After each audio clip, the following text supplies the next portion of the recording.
कोकणातील प्रत्येक अपडेट जाणून घेण्यासाठी आजच माझे कोकणच्या सोशल मीडिया प्लॅटफॉर्मला लाईक, फॉलो आणि सबस्क्राईब करा।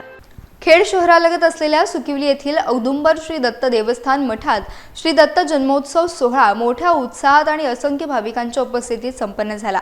पहाटे हरिभक्तपरायण श्रीकांत चाळके महाराज यांच्या हस्ते अभिषेक आणि महापूजन सोहळ्याची सुरुवात झाली।